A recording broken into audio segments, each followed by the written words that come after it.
And so here we are, the 17th of January, and once again it's the Ferriby 10. It's a reasonable day, only 41 degrees Fahrenheit.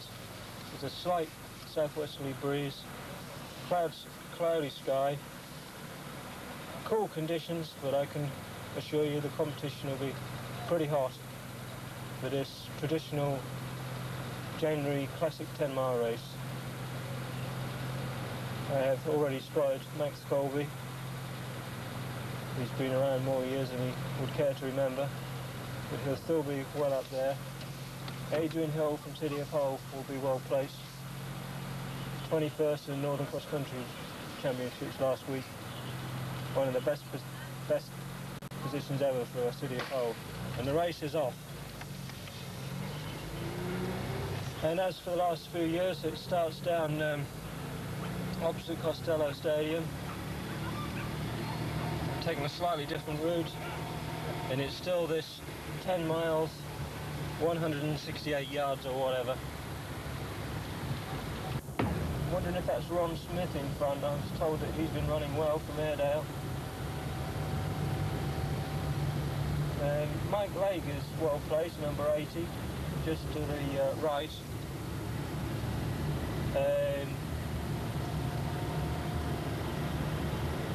And on the inside there, you can possibly just see, is Tim Warner of East Hull Harriers. Not a renowned road runner, so it's quite a surprise to see him in this race. He's been concentrating in recent years on 1500 metres and 800.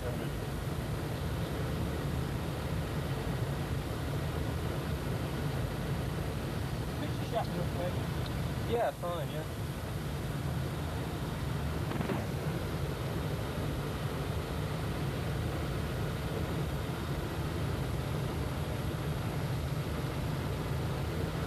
And so we're getting towards the Hull Road Enderby now, and I would suggest the pace is not that quick.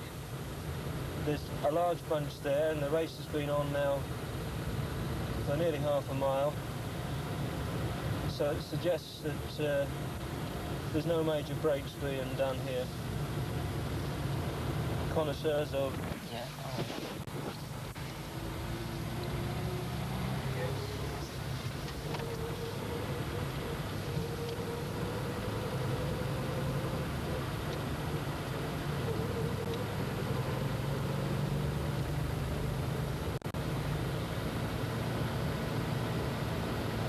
Jim there, he's got blue tights on today. He's obviously not wanting to take any risks. He says he's not all that fit, which means he'll probably be happy with the first 10. He was 43rd in the recent Morpeth to Newcastle run. And so you can see we're just at the top of Springhead Lane now. The race is 4 minutes 39 seconds old. And as I said, there's a large group there, 20 to 30 runners. Not that unusual in the Ferriby 10, but there's one or two runners. Max Colby there is struggling a bit. And as we come through the field,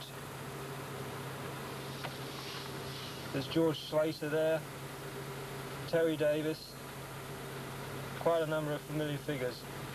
Another large entry for this race, club runners only, and there's been a 500 entry. So the popularity of this race continues year in, year out. There is a limit on the race of 600, so you can see it's pretty well full. And all these runners belong to clubs, which means that they're regularly out. Most of them, most days of the week, are having a run.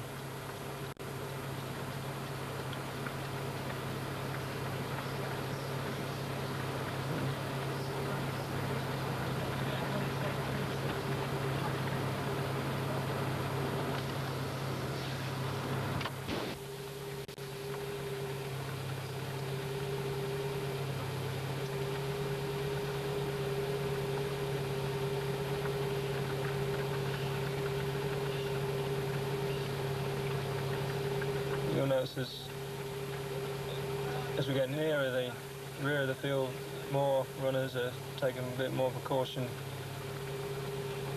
with tracksters and tights and gloves. The lads at the front give that all away with the hope of running fast enough to keep warm enough.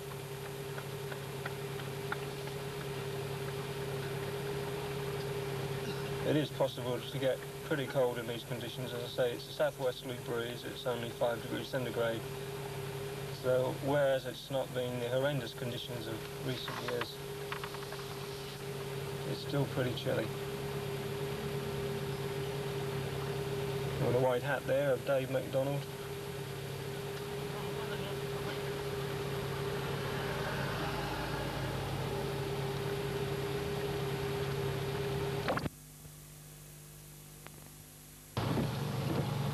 And so here we are at about the 2 mile mark, and Jim Dingwall's well up there. He's probably had a look at the field and decided that there's no reason why he shouldn't be in there but battling along. The field is not that strong. There's a group now of about 10. There's John Barker there, who's I mentioned for the first time. He's in the middle of that group. Brian Ward having a very good run. Tim Warren he's just coming off the back of that group at the moment, and by his face he looks like he's struggling a bit. And Mike Lake, as you can just see, possibly is just coming off the back end of the group there as well. So the pace is obviously warming up a bit. Adrian Hill's still there, jogging along, looking quite easy. So City of Hull have 4 good counters in that top group of 10 or a dozen runners. So the team title looks a distinct possibility.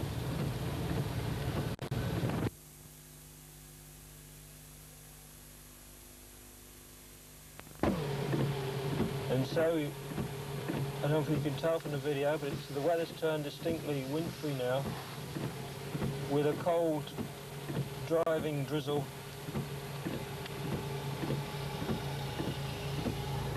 On this bleak winter afternoon. Don Weagle there, number 10, winner of the Brid half marathon. He looks to be controlling things there. I suggest he won't be far off winning this one as well.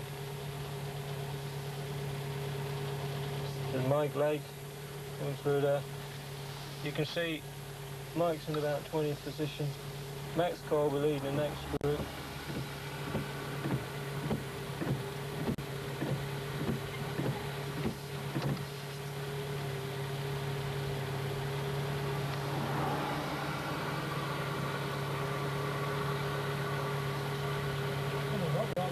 And now the spotted shorts of Derek Grayson there, number 421.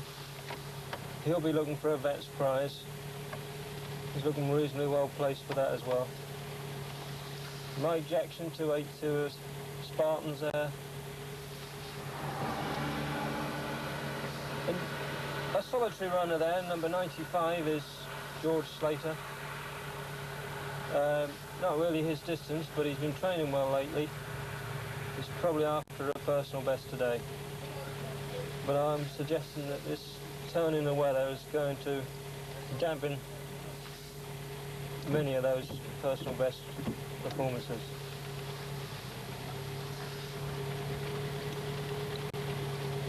And the field, you can see, is stretched way back there now. And you can probably see Dr. Rob Robinson there has got his running tights on, and well, he's much further back than I would have thought. But no, he's moved again lately, so maybe that's took some of his training time away. But the field is already stretched over a good 3/4 of a mile, and the race is 2.5 miles old probably.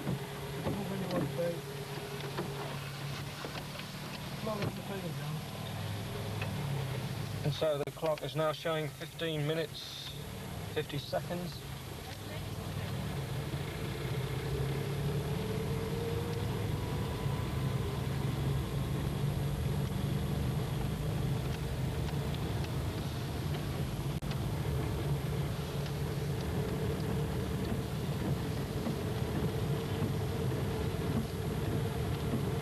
Where we see the pace in the race, courtesy of Ferriby videos.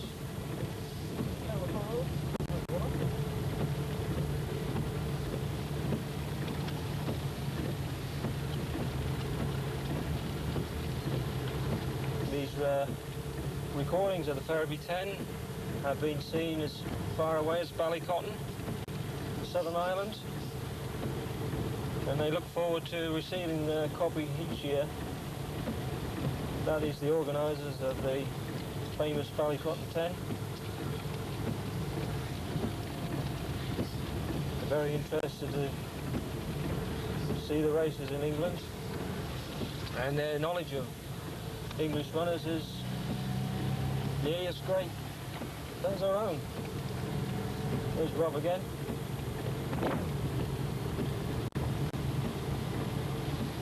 Familiar figures come into shot. There's none other than Alan Fowley.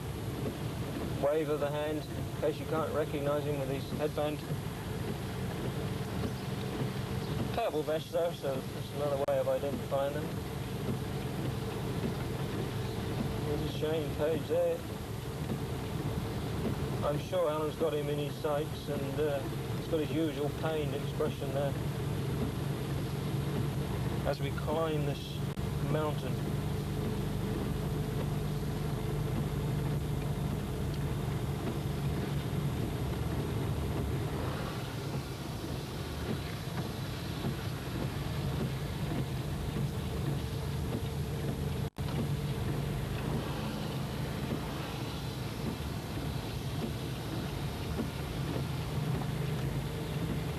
The field now is rapidly heading towards East Ella,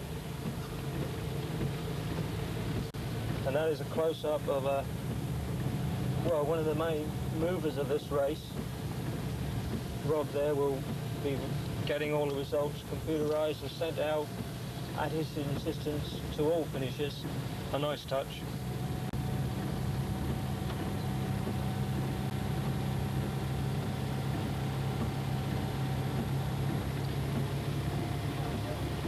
Phil Groves there, he's certainly in the driving seat for a vet's prize, I would suggest. Running very well, but it's hard to tell who are vets and who are not these days.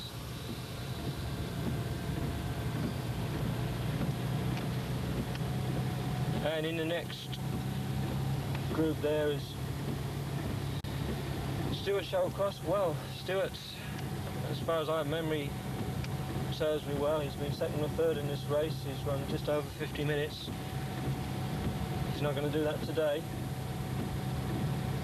He's obviously not at his fittest. Paul Peacock in that group there, number 90.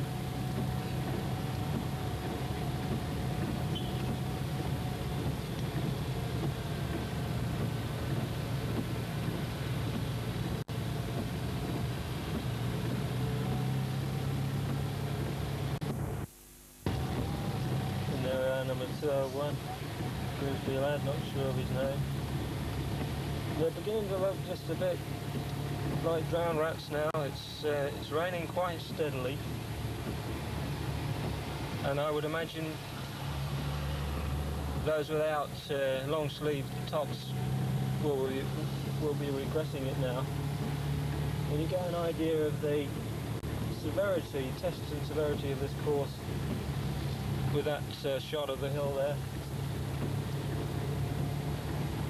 And the course now dips slightly. It's a great relief, I can assure you, from personal experience, having got over the West Ella Way. often hard to get your legs moving right again though. Max Colby there, number 461. Ran 2:14 for a marathon in Miami, which he won a few years ago. Shot him to marathon fame. Mike Lake.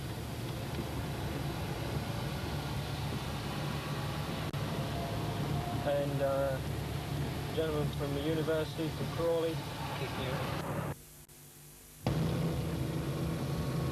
Number 60 there, Derek Bird, I think it's his first name. Anyway, he'll be pretty unhappy with this. He's recently broke 70 minutes for a half marathon, and he would like to think he'd be further up than this. So he's showing a bit of strain.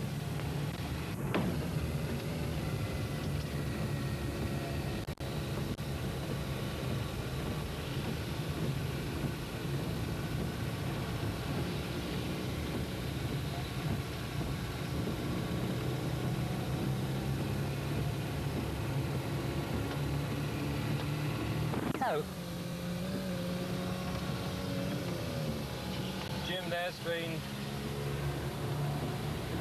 said he was actually not unhappy with his past two performances, although they were not good by his standards. He felt quite good, and right, well, the man from Airedale is making his stand. He is making every effort to get away from Jim. Jim has run this kind of race all his life. He knows that it's much harder for the guy making the effort. In fact, the guy's got to be 2% fitter than Jim to get away from him. And only time will tell if that is the case. He's certainly drawn Jim right away from the rest of the pack.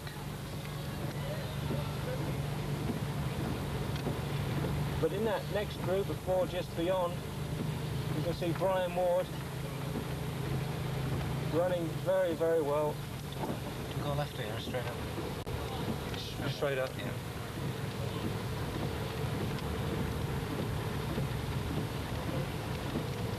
I think we've got to say that Jim is surprised, will have surprised most readers of this sport. I mean, isn't it interesting that Jim was 124th in the Northern Cross Country Championships last week, and Adrian Hill, who was 19th, is now 50 metres behind Jim.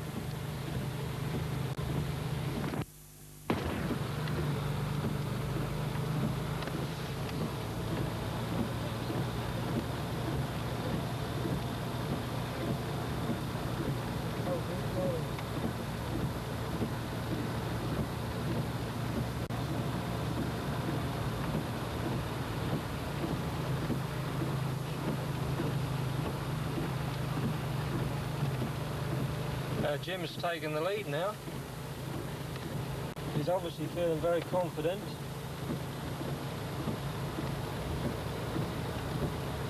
He's got over the worst of this race. He's at the top of the hill. He's in front. His confidence will be riding high.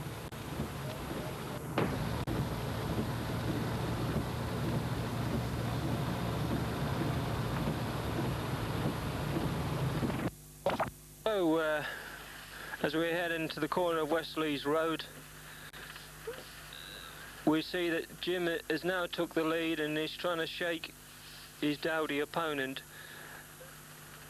This may be a bit early. We shall see.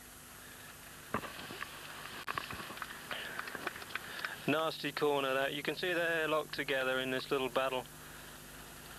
Don Weagle, though, is only 30 metres back. Brian Ward there and George Baker. Look at this great run in there.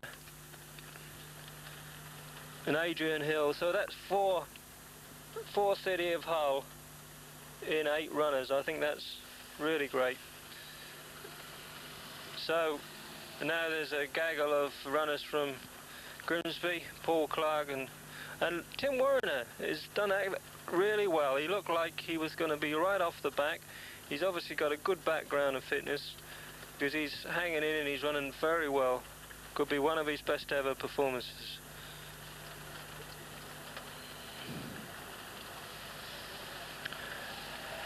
Yeah, this corner must be one of the worst corners on a 10-mile race I can think of. So not only is it hilly, it's also quite difficult to get a good run, a good fluent run there. Mike Lake, you can see they're all losing yards on this corner and a lot of momentum as well. Andy Ulrich, 99 there. Max Colby in that group. Howard Beasley there. Another City of Hull runner running well.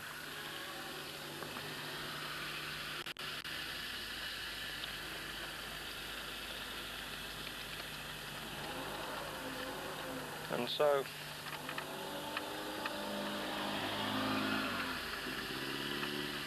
we now,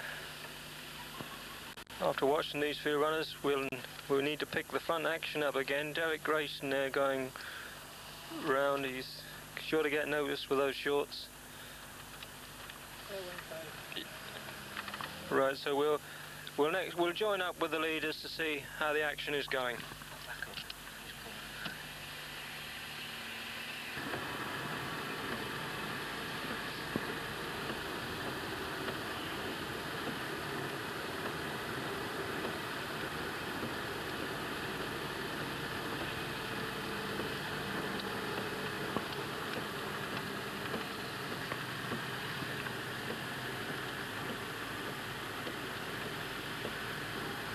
Martin Anderson there of Grimsby.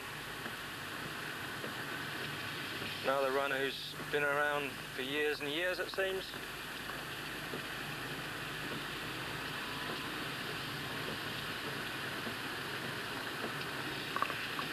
Coming into view now is Trevor Shields of East Hull, running a steady race.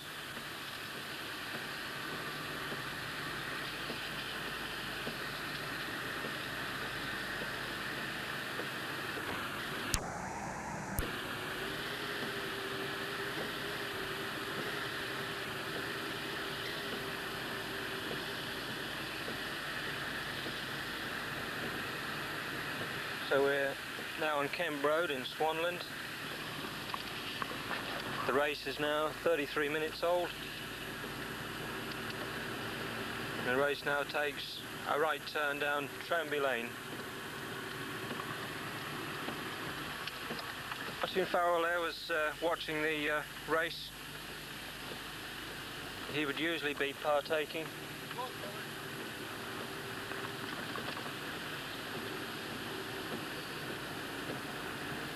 Gently sloping Tranby Lane. This is where a very good pace can be generated. But it's also, if you're not used to running on hills, which I certainly wasn't the first time I ran it, this course it's difficult to maintain the pace the hill allows. A good shot there of Mike Lake.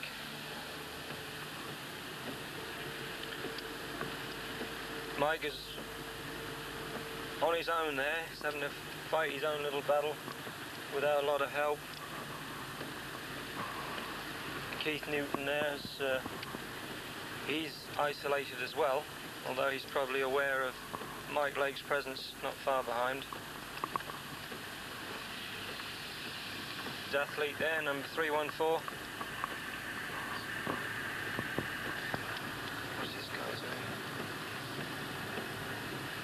Shot.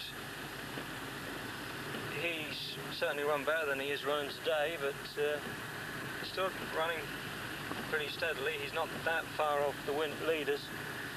In fact, I think we're going to see times reasonably close.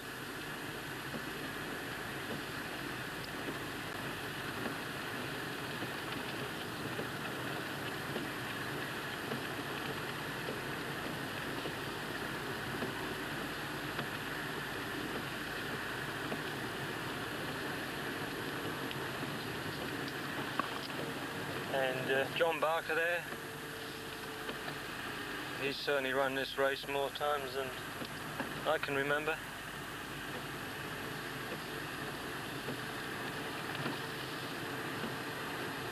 There's two Grimsby lads there. And you'll see Tim Warren is running very well. He was actually behind John Barker there, and he's latched on to Paul Clark, and he's having one of his best ever 10s, I would suggest.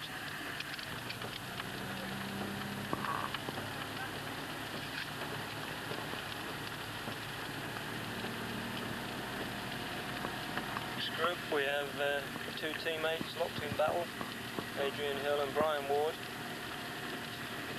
and it's now gently sleeting as well as raining.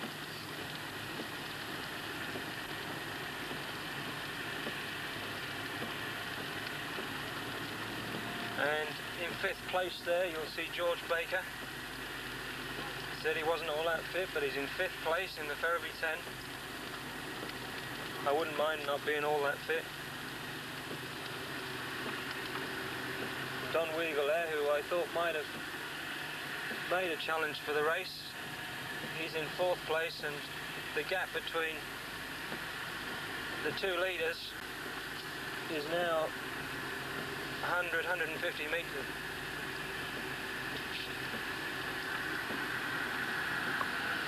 Right. Jim's expression tells it all. He is concentrating.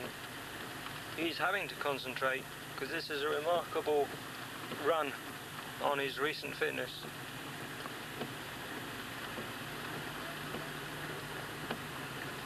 His eyes are blank and staring, and his concentration is fixed. And he is slowly inching a gap over his worthy opponent.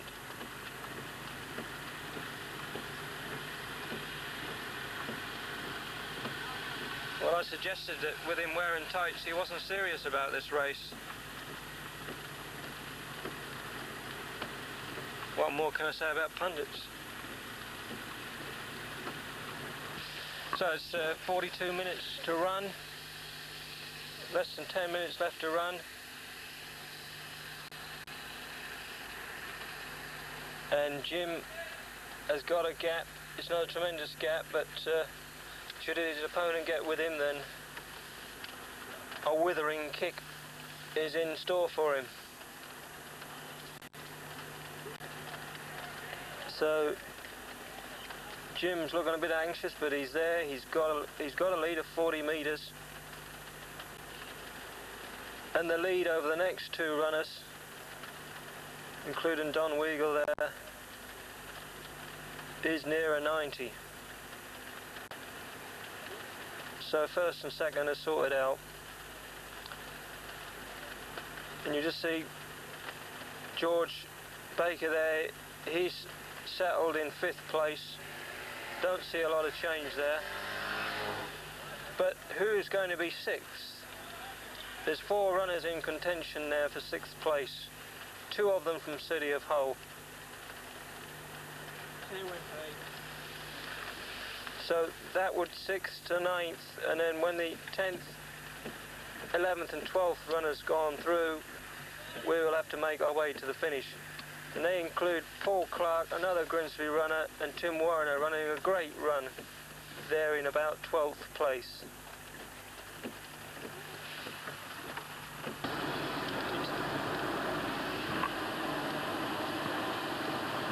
And so as we sweep down the Boothry Hill, we get another look at this race, and we once again pose the question between cross-country and road running.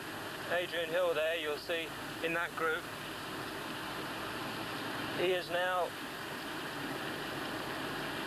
250 metres behind Jim Dingwall, whom he beat by no less than 105 places in the Northern Cross Country Championships. So, Jim there's storming to a win. No, just keep going. Storming to a great win in the Ferriby 10. There's no way he will give this one up. Turn up for the books is too small a term. This is okay. Yeah. And Sorry. Can you just move to one side? Sorry. And so, winning the Ferriby 10, 1988 is Jim Dingwall in a shade outside 50 minutes. This is a great run. He'll savour this, most certainly. A really tremendous performance. 50 minutes, 16 seconds. Marvellous win.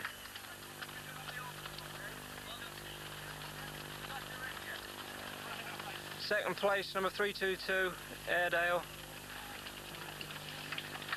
I'll check his name out for you shortly.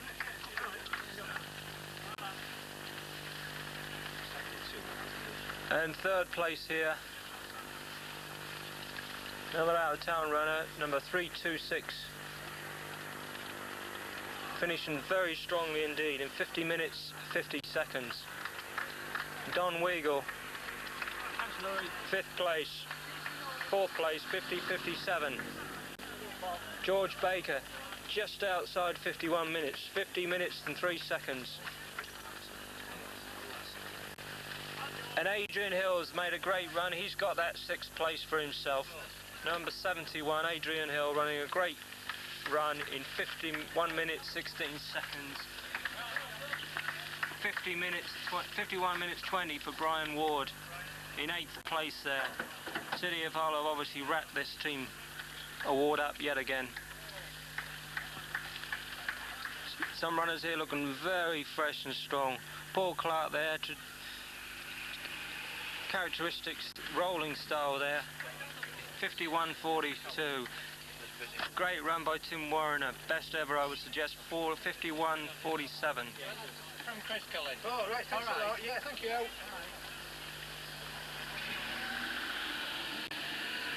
And John Barker there, 52 minutes, and Mr. Consistent, 52 minutes and 4 seconds. And Ian Gruber's run well, you know. He looked like he wasn't anywhere, but he's running 52 minutes and 13 seconds. A Rotherham lad here, 451, 52.24.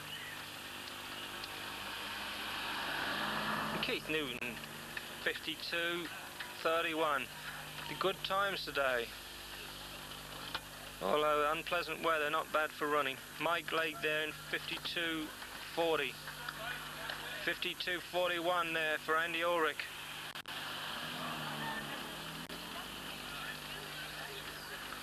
A lot of runners inside 53 minutes. 52.52. 52.55.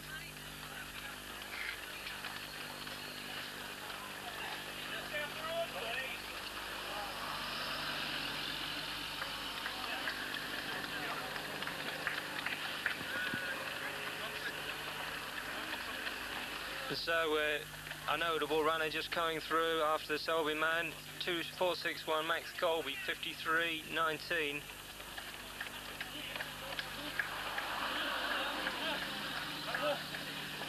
Some runners try harder than others, 53.28 there.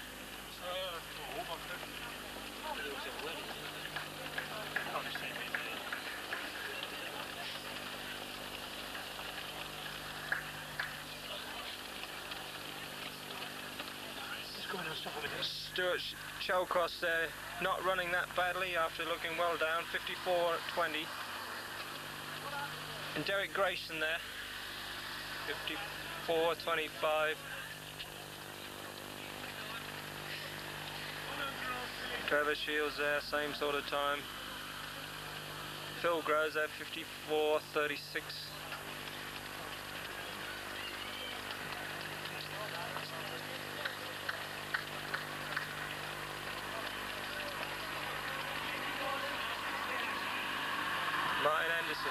under 55 minutes. Under 55 minutes and you're still running.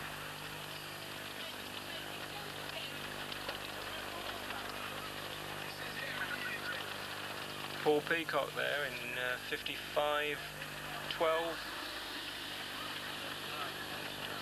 Very good performances today. Jim was only just outside 50 minutes.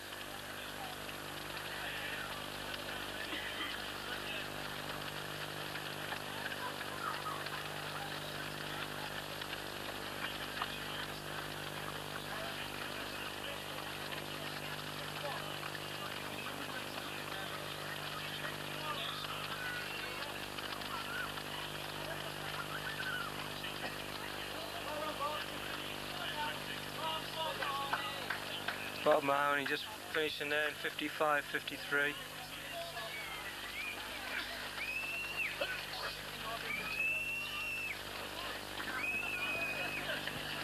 These runners just outside 56 minutes.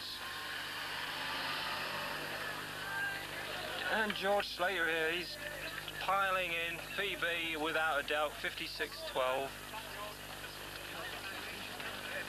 Give him plenty to talk about in the top house next week.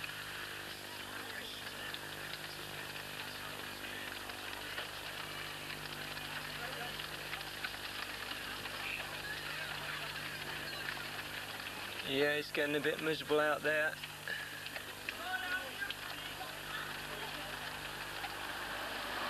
Phil Dewberry there, 56.42. He won't be unhappy with that. So a lot of runners will be quite pleased to have achieved quite respectable times on a dismal mid-January Sunday. Certainly isn't a Sunday. Shane Page there, 57.13. Lots of runners here breaking the hour with consummate ease.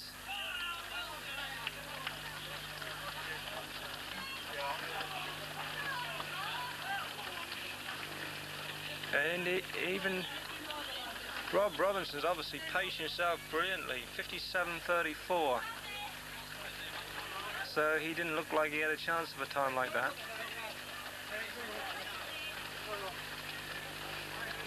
PBs will be abounding in this race.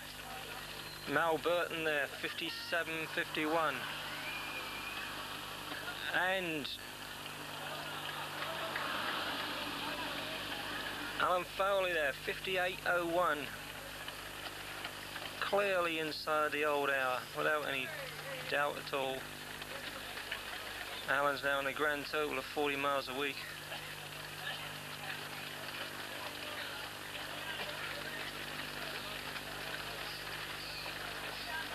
Not bad. Seth there has just come through. He's breaking the hour. You can see how pleased he was about it. 58.20 odd.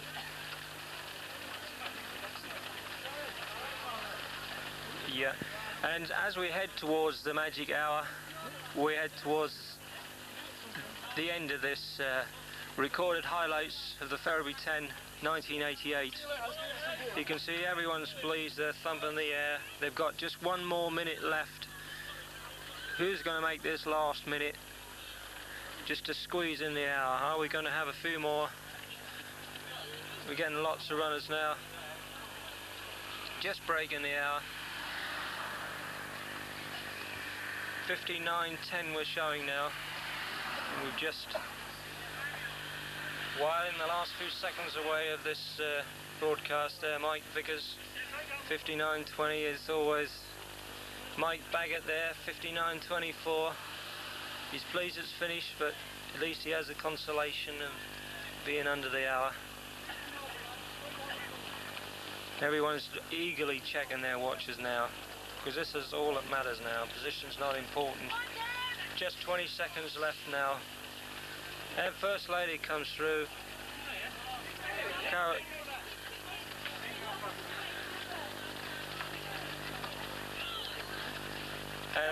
up. There's just 5 more seconds. 5 more seconds. And it's it. That's it. No more under the hour.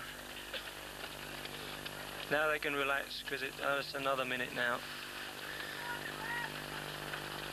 And with that, with the great news that Jim Dingwall's been successful in today's race, and City of Hull have won the team prize, and there's been lots of good performances, we close this transmission for another year.